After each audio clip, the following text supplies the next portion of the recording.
Hello, MangaMatt here, back from a long sabbatical. Just a lot of stuff happened in the last 4 months. A lot of big changes. Uh, I moved around a little, and the hurricanes are coming, and I was sick. Had several you know kind of scares about stuff and people, and it was just not a good time. And as much as I love doing these, as much as I'm sure those of you watching enjoy listening and seeing me. It just I had to put it on the back burner for some things that took more priority. But you know, I finally got everything under control, and I got myself in a good rhythm and a good place, and following that, I told myself, well, once I get in a good kind of rut for myself, I'll start things back up, and so here we are with the May, June, July, August manga updates.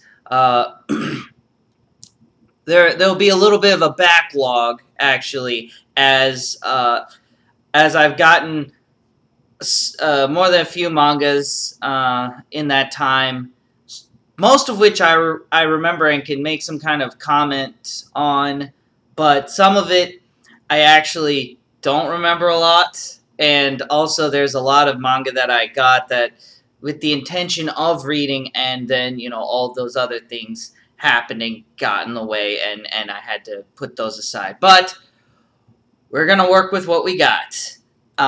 So starting things off here with one I'm always excited to see, Attack on Titan, Volume 22. This one was, again, a really big volume as far as, dropping a lot of things as having happened. Again, it's light on the action that the series becomes known for a lot, but of course that's always supplemented with lots and lots of detail, and this comes with a lot of big revelations, and again really this is the turning point for the series. Basically, this is sort of the crossing the Rubicon. There's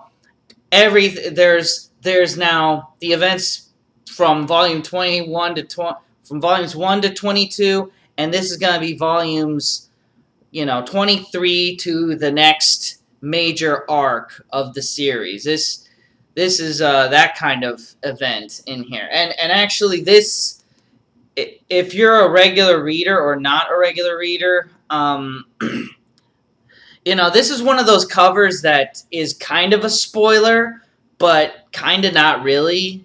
It's only relevant in the sense that it's a thing that some of the characters were waiting for, and some of the characters were sort of infatuated by seeing, and I don't know. Sometimes some covers are kind of a spoiler for stuff, and sometimes I don't know how to feel about it. It's not the worst spoiler I've ever seen on a manga cover ever, but it does kind of ruin a big moment, this same moment that happens in this volume, actually. So that was that.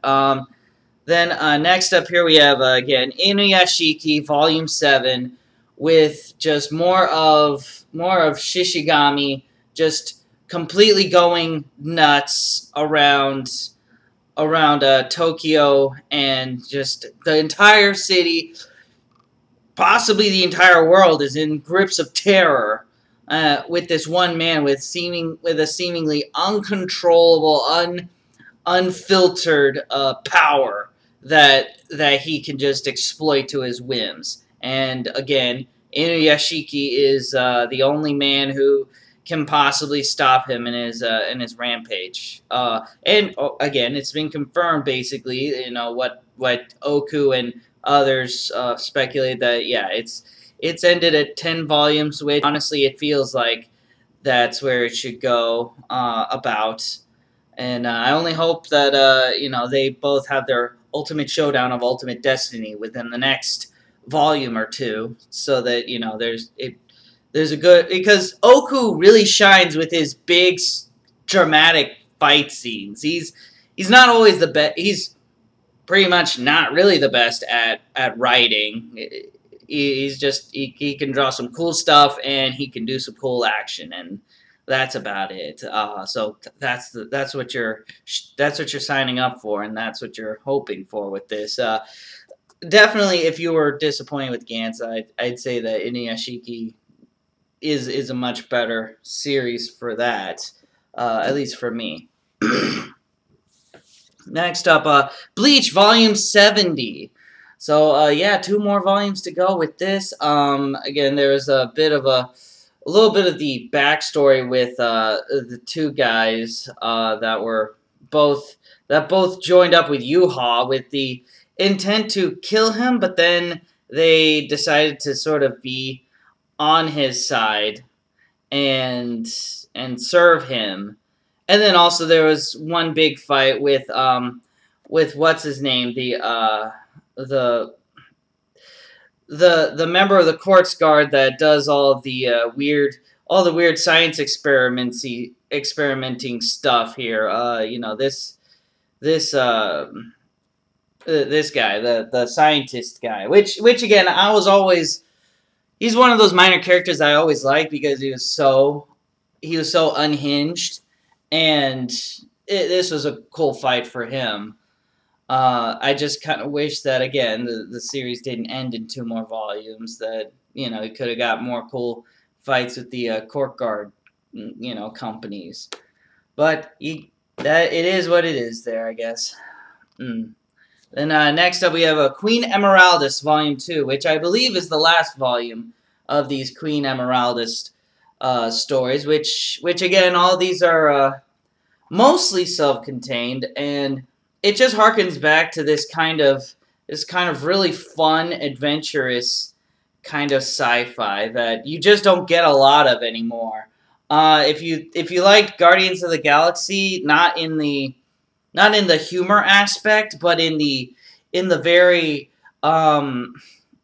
out there kind of sci-fi environment that it has, or again, if you're a big fan of Star Wars and stuff, this is a lot of that. It's not going to be like your Star Trek, where it's going to try and ground everything in a kind of reality, because a lot of this stuff doesn't hold up to strong physics. You have a lot of just these cool kind of ideas, like gravity sabers and dueling and people with machine bodies and spaceships that are shaped like blimps and have like a tiny sea galley at the bottom end of it that again serves no function. That they have inside, these ship helms that somehow can steer a ship in a 3-dimensional fashion, which again doesn't make any practical sense, but it just looks cool. It's the rule of cool, and just a lot of these neat kind of ideas, and mostly just a lot of storylines about this kind of indomitable human spirit.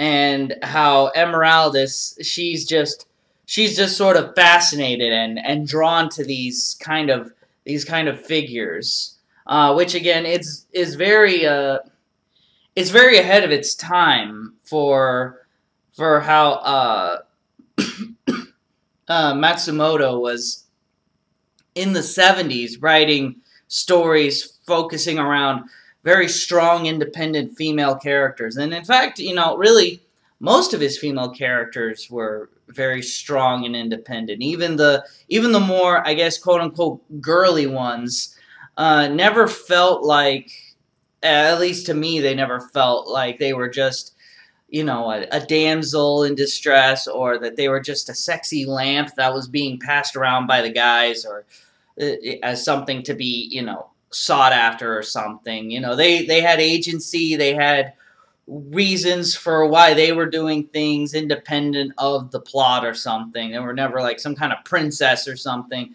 So, I think that, something like this was always great. And, again, can't wait for more Captain Harlock stuff and all the other stuff that will come out with that. Okay, next up we have My Lesbian Experience with Lonliness, which this is a autobiographical manga, which focusing on a girl who, a woman who grew up just very introverted and very like socially awkward, and then discovering that part of that awkwardness was about her coming to terms with her own lesbianism, and also with trying to figure out like what she wanted to do, and also a lot of that tying into like she had an eating disorder that she dealt with, and a work ethic, self, a lot of serious kind of image problems with herself, and a lot of just how she kind of overcame these things, and it's a very emotionally charged manga, but of course I really like these kinds of stories where you get a good idea of kind of what kind of struggles a person's having and how they overcome them. I think stories like that are a lot more useful than a lot of these self-help books and a lot of these books that try to give very broad, general advice, because it feels like somebody that doesn't know you is trying to diagnose you and trying to tell you what's wrong with you and tell you how you're supposed to fix it, and like, if this isn't working for you, then obviously you're the problem, not the advice. I get more out of it when it's something like this, where it's about a person and how they overcame their struggle, because it feels more like you're understanding how they're feeling and then how their solution works for them. And then I don't know, it feels more helpful seeing it done as an example. And that's not to say like you should look at autobiographical works for some kind of solution to a problem or a situation you're going through, per se, but that for me it feels like I get more out of it. It feels like I can draw more examples and more parallels to how some of what they're going through could be something that I'm going through. Not identically, but in a certain other kind of way. Everybody has problems, has struggles, and things that they have to overcome. And sometimes reading about another person and how they're dealing with it can sort of help you with what's going on with you. And it's not just this. There's other ones like there's also Fun Home, which again is also about a woman who comes into her own about her sexuality and also about her relationship with her dad. There's also like American Splendor, which is a long-run autobiographical comic series about a man, Harvey Pekar, and sort of his day-to-days, and so something like that. This could have just been, I don't know, a whole book full of platitudes and cliches, telling you, don't give up, keep trying, you're stronger than you think, and a lot of those would probably feel hollow to a lot of people, because it it doesn't feel, it's easy to say and it's harder to do. And when you actually are seeing somebody going through it and overcoming it and seeing that, you know, it's not easy, but it can be done, then it can sometimes, you know, inspire you to do it. But again, maybe that's me just rambling a little bit too much, but, you know, that's a lot of kind of how I felt, you know, reading this. You know, like, she had some legitimate kind of problems. At least she felt like they were legitimate kinds of problems with her, and you get the feeling at the end that she more or less overcame, you know, a lot of them. She didn't get over everything by the end. You know, she admits that she does still have some hang-ups and issues about herself, but that, you know, that she feels like she's in a better place at the end than when she started. So a lot of times that's success. It's an ongoing success because, you know, life is a never-ending series of trials. So, you know, I'd recommend it to anybody that really likes autobiographical stuff, anybody that likes a lot of stories about, you know, emotional struggles and you know, people overcoming it and things like that. You know, I don't know what else to really say about it, except that I thought it was very good. Then, let's see, next up, Genshiken, Season 2, Second Season, Volume 10. There's only one more volume to go with this, and it felt like, you know, at the beginning it was just going to be about these girls, and then about midway through, they kind of introduced some of the characters from the prior series, specifically Madarame and this guy. I think his name is like Okio or something, and it felt like it felt like it could have been stronger if it had been its own thing, and instead of like making it suddenly about Madarame again. I don't know. I have to get to the final volume. Yeah, that's kind of all I have for this one. You know, this was they were going to like some kind of shrine thing where they were going to visit a bunch of shrines, and then they kind of create this artificial scenario where they all pair up with different people as some kind of excuse to like artificially create like a cliche anime plot. And, you know, they all get paired up and then switch around and stuff because the girls like playing around with kind of their own /fic with their friends and stuff. It was kind of fun. It's fun. It's okay. It's just, I don't know. Yeah, I'm kind of glad it ends with the next volume because it's kind of getting not so great, but it's still good. So I think that's for a lot of times, that's good for a series when it feels like when you're feeling like the series kind of knows it's not doing so great anymore, and that it's time to end itself.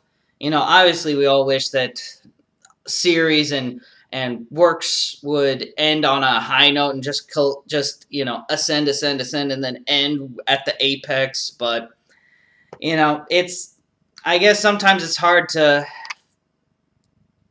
always nail that spot.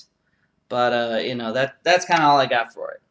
Alright, coming up next, we have Vinland Saga. This is Volume 9, which comprises, you know, 17 and 18 of the normal-sized volumes. This, again, follows up from the last volume where Thorfinn is having to hold his own against the fierce huntress Hild in a sort of snowy kind of forest area, and actually it was the first half of this where it was just Hild versus Thorfinn in the woods was really freaking awesome. It was, and even the backstory with Hild and her fighting Thorfinn and stuff in this kind of personal vendetta kind of plot.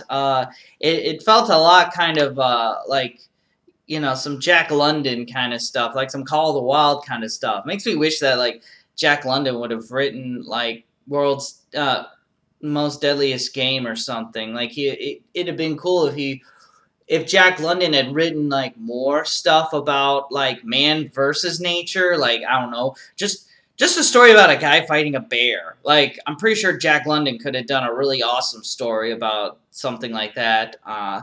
And again, you have Thorfinn versus Hild and some kind of, and Hild has like this really cool crossbow, and of course Yukito in his traditional style.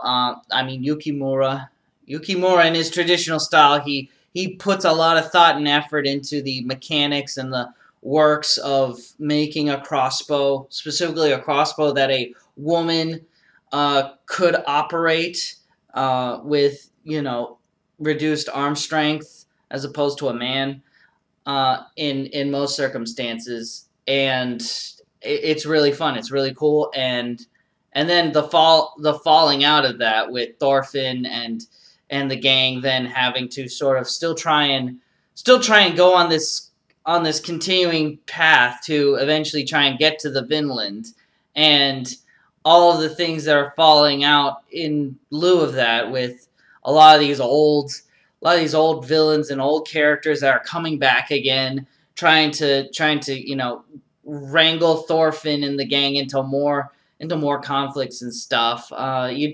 You just get the feeling that like Thorfinn wants nothing more than to just get to the Vinland, and he just keeps getting obstacle after obstacle to get in his way about it. But again, it's amazing the whole way through. You know, you never feel like it's like anything's dragging along. Everything feels natural. Like these are things that are supposed to happen. And these are characters that we want to see again, especially Thorkel. Thorkel is so hilarious because he's such a this battle hungry brute, and the worst thing for Thorkel to have to deal with is not having died in battle. Thorkel doesn't care if he dies in battle. Not that, you know, he's lost an eye, he's lost the tips of some of his fingers or nothing. It's the fact that he's bored. It's the fact that there's nothing, there's no struggle, there's no challenge. Even fighting a full grown bear can't stave off his thirst for battle and for the combat stage, and that there's just nothing out there for him that can, you know, rival him anymore. And that's just so hilarious how there's a lot of this great kind of humor that Yukimura always injects into, you know, his Vinland Saga and also Planet Haste, his previous work, where it never feels like a gag. It feels like just this humorous kind of exchange between two characters that still feels natural. And it's just such a great kind of... He knows the perfect way to blend comedy without it feeling forced in there. It's really great. I wish that more series could do it as well as Yukimura does with this series. Then let's see. Next up, we have another long-running series that at least for me still doesn't feel dragged. One Piece, Volume 83. Yeah, we're still getting up there. I don't know what I'll do when we finally get to 100. I never thought I never thought the series would get this far. Obviously I'm gonna probably say that every time a new volume comes out.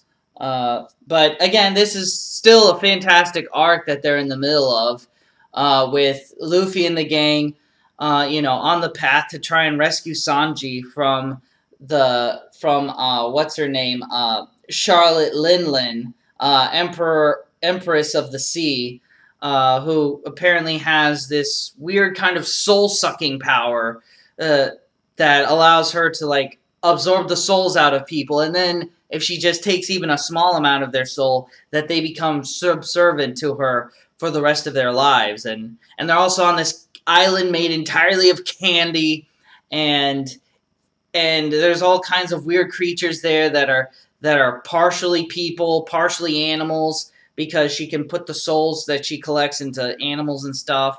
And it's just a really cool, neat little world. And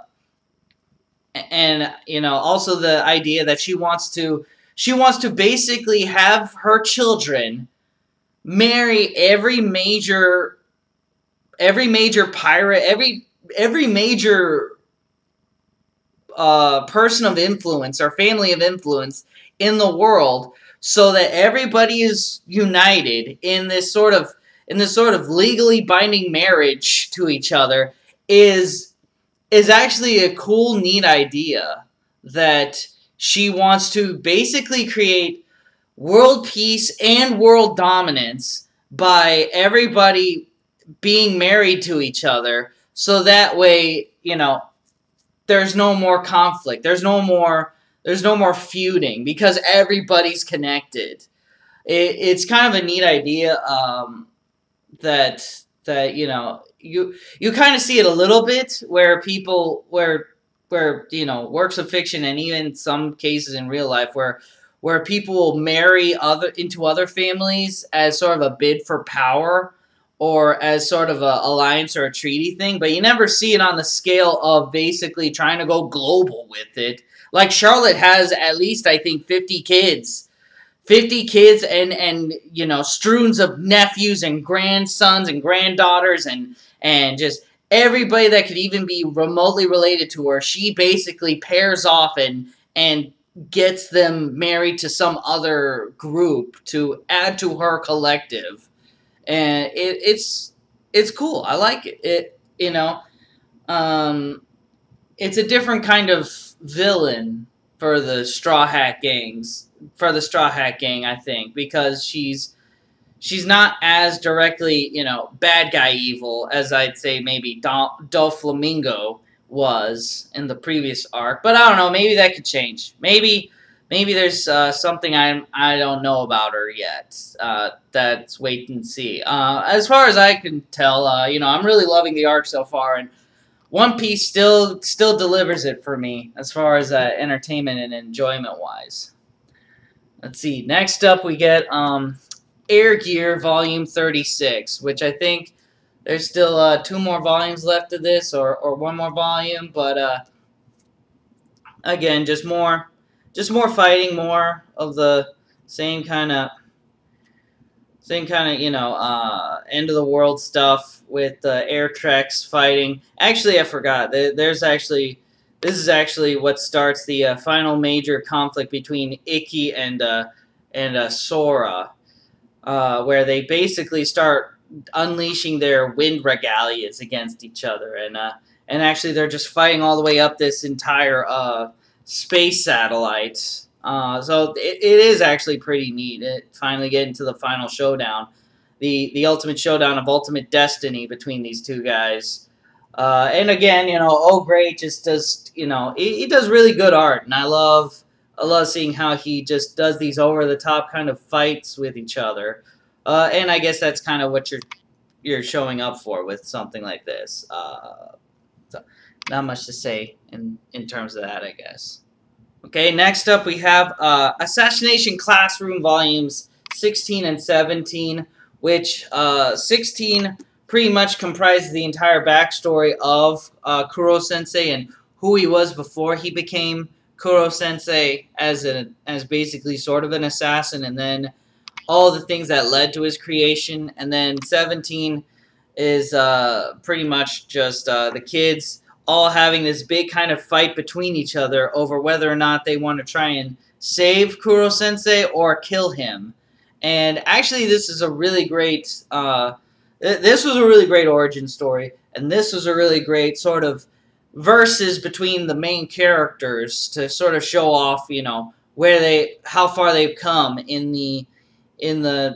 from the previous volumes to where they are now, as far as showing off their various skills and talents and stuff. It was a really great kind of demonstrative little mini arc between the characters here, which you get sometimes in shonen series. Really cool, really neat stuff. Again, still love Assassination Classroom because it is very kind of offbeat and kind of fun in this sort of, if you think too much about it, in a depraved kind of way, but it never feels too mean-spirited or too dark that you can't enjoy it for what it is. Let's see, next up we get oh, here we go. This is H.P. Lovecraft's The Hound and Other Stories by Go Tanabe, which this is a manga artist that did a bunch of these manga adaptations of various short stories by H.P. Lovecraft. Lovecraft is one of those authors that, like, I guess I just need to sit down and read his stuff. All of his stuff is public domain, so you can pick up and read. You can go to any place or any online thing and just sit and read all of his stuff for free. Like the Wizard of Oz books or something. But and the other thing is, like, he always gets lumped in with his Cthulhu stuff and all of his, like, elder gods and blah blah blah. And he's been quoted as saying, like, the Cthulhu stuff was actually his least favorite stuff that he ever worked on. And he also just did a lot of other stories and stuff that don't necessarily involve Cthulhu and a lot of this other stuff. Just weird kind of things. And some of the stories here actually are adapted a little bit differently. For instance, was it the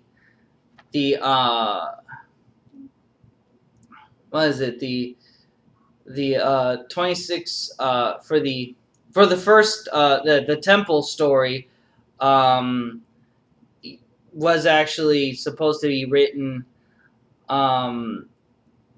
The temple story moved the original story from World War I to World War II, which the temple, it takes place on a submarine. So in this version, they're actually a bunch of I believe there are a bunch of World War II soldiers in the sub, and they discover they're about to be sunk by this rival ship, and then they start sinking, and they discover this sort of underwater temple thing. As far as why it was changed that way, there's not really much given, other than there's just the change from World War I to World War II. It seems kind of superficial, but I don't know. It's like it would be one of those things that bugs me, because I know that I may not know a lot about H.P. Lovecraft, but I know that he was writing his stuff before World War before World War II. So when I was reading that, I was like, well, what's the point of it? Why change it? And just a lot of these other neat kind of short stories in here, like they fight against, like, two guys are fighting this weird kind of hound thing, and there's just a lot of this creepy atmosphere, because that was the thing with H.P. Lovecraft, was he was always about the creepy atmosphere more than like these outright ghoulish monsters and stuff. It was always about, like, the dread and fear that was coming before it. If anything, I'd say, like, Junji Ito's stuff is maybe the closest thing I've seen to, like, what I assume to be, like, a modern version of H.P. Lovecraft. There's a lot of people that do, like, horror stuff to try and be, shocking and scary, but, if you don't build up with enough of that dread and suspense, a lot of it just comes off as like, it's like a firecracker. It just poof, and then it's gone. It has no lingering after effect to it. As far as like H.P. Lovecraft stuff, like that's what I've understood to be, like, a lot of the big draw of his works. And also, I've also heard that not a lot of his works are perfect. He was a flawed author in a lot of ways. But in any case, I think these are fantastic. I think they're drawn absolutely gorgeously well, and I can't wait for more of this stuff to come out. Let's see. Volume 8 of Wolfsmund. This is the final volume of Wolfsmund, and it was a hell of a volume.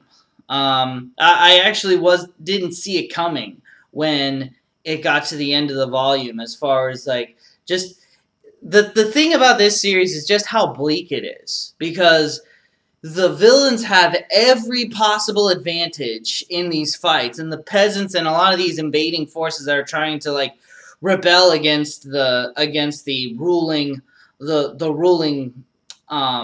forces are always under-equipped. They're always trying to pull some kind of strategy or maneuver, and they are always one step behind what the enemy has at their disposal. And I always thought that was the most intriguing part about Wolfsmund, was how you got to see them come so close, so very close every single time, but they always would miss it just by that much from getting the win. And then when they do finally get that win, it's so satisfying. It feels so good, like they earned it. They really honestly earned it through persistence and just through consistent military tactics.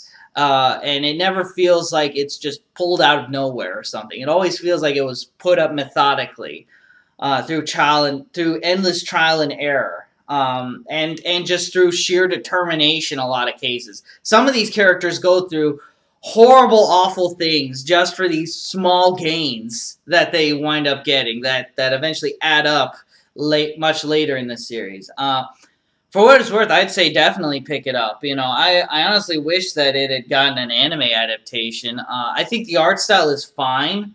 I think it's a little too like the art kind of, I don't know. Sometimes it does a lot of these extreme angles with the way a lot of the characters are drawn and stuff, and it feels like sometimes there's a lot of detail, and sometimes the drawings are done in just a very kind of simplistic kind of way, when I think they could have been done better.